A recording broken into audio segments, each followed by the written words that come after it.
سلامونه دوستانو، زه ریحان یم. نن به در وښیم چې څنګه کولی شو چې د امریکا ډیوي لاټرۍ 2025 کال پایله وګورو. نو درته ټوله طریقه سټپ بای سټپ درښیم ملګرو. دغه طریقه راسره تعقیب کړئ ملګرو. خبرداری همدغه خبرداری درکومه چې د نورو لینکونو یا د نورو ویب سایټونو څخه ځان وژغورئ. همدغه د ویډیو په ډسکرپشن کې درته لینک اچولی ده، په همدغه لینک باندې کلیک وکړئ. دغه رسمي د ویب سایټ یعنې د ډیوي لاټرۍ رسمي ویب سایټ دی ملګرو. د نورو ویب سایټونو څخه تاسو حتما ځانونه وژغورئ. دغه ډیر مهم خبرداری دی ملګرو. دغه لینک باندې تاسو کلیک وکړئ. درته ټوله طریقه زه درته ښایم. پر همدغه ویب سایټونه چې جوړ شوي دي ډیر مختلف جوړ شوي دي. دغه لینک ما د ویډیو په ډسکرپشن کې درته اچولی دی. تاسو ملګرو راشئ پر همدغه چینل باندې به یا دغه ویب سایټ باندې به تاسو کلیک وکړئ. کله مې چې ورباندې کلیک وکړو کروم براوزر ته مو بیایي. کروم براوزر کې به تاسو درته صفحه راخلاصه شي.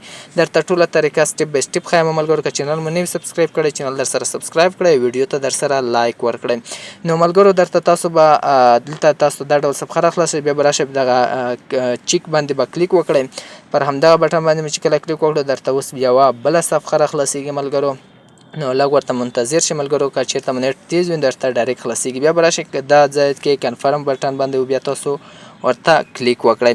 کله چې کنفرم بټن باندې کلیک وکړو درته یوه بله صفحه راخلاصیږي ملګرو. لږ ورته منتظر شئ ملګرو. نو ملګرو که چیرې تاسو پاس شوي وئ نو ماته په کمنټ کې حتما ووایئ. درته نور سټپ بای سټپ نورې طریقې بیا هم درښایم ملګرو. او که چیرته نه وي کامیاب شوی بیا د بل هغه لپاره به زما چینل تعقیب کړئ. د نورو در ډول طریقې زه درته ښایم ملګرو. دلته به تاسو څخه د کمیونیکیشن نمبر غواړئ. هغه نمبر به تاسو له کوم ځای څخه کوئ، یعنې تاسو چې کومه پاس کړې هغه د کوم سکرین شاټ چې درکوي هغه به تاسو څنګه کړئ. هغه کې تاسو ته کمیونیکیشن نمبر درکړی هغه به تاسو ورته راکاپي کړئ. نو زه درته وښیم دغه نمبر دغه کمیونیکیشن نمبر دغه نمبر به ورته راکاپي کړئ. دا به تاسو څنګه کاپي کوئ درته ټوله طریقه ښایم. دې لپاره به تاسو ګوګل راخلاصوئ. ګوګل کې دغه کمرې آپشن باندې به تاسو کلیک وکړئ.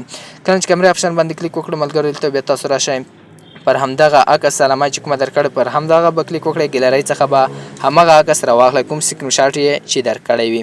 نو دغه سکرین شاټ یې زه راخلم ملګرو. دلته به تاسو دغه کمیونیکیشن نمبر تاسو ته کاپي درکوي، یعنې هر څه تاسو لیکل کاپي کولی شئ. دغه به تاسو څنګه کړئ کاپي به یې کړئ. کله مې چې دغه کاپي کړو را به شئ خپل کروم براوزر ته. دغه صفحې ته دغه صفحه کې به تاسو دغه کوم کمیونیکیشن نمبر چې دی دغه به تاسو پیسټ کړئ. کله مې چې پیسټ کړو ملګرو یا دغه کمیونیکیشن نمبر چې تاسو څخه ورک شوي ملګرو د هغې لپاره زه درته ویډیو جوړم. هغه ویډیو د ویډیو په ډسکرپشن کې دی. دلته ملګرو تاسو خپل لاست نیم ورکړئ په د دویمه خانه کې. دلته ملګرو تاسو ته خپل ایئر یعنې برن د خپل د زیږېدو نیټه کال به ورکړئ. تاسو ته دغه سکرین شاټ کې هم ښایي ما په 2006 کال کې د زیږېدو نیټه ورکړې وه، همدغه 2006 کال ورکوم. نو ملګرو که تاسو څخه هغه ورک شوی وي دغه سکرین شاټ ورک شوی وي زه درته بله ویډیو ښایم. هغه زما د ویډیو په ډسکرپشن کې به لینک وي همدغه ویډیو. دلته ملګرو ته پاس چې کوم کوډ تاسو ته ښکاري دغه کوډ به ورکړئ.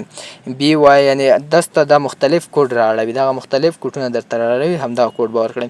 یعنې دغه نمبر چې تاسو څخه ورک وي زما د ویډیو په ډسکرپشن کې به لینک وي. هغه ویډیو زه درته جوړم چې دغه لینک به تاسو څنګه پیدا کوئ. دغه طریقه زه درته بیا په دا بله ویډیو کې ښایم. بیا به تاسو ملګرو سبمیټ بټن باندې کلیک وکړئ.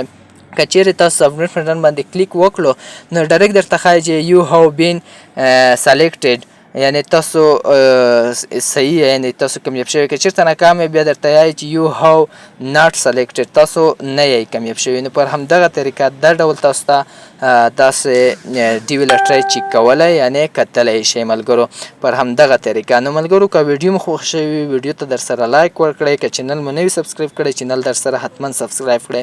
که چیرې تاسو کامیاب شئ ماته په کمنټ کې ویلی شئ ملګرو. ښه مننه.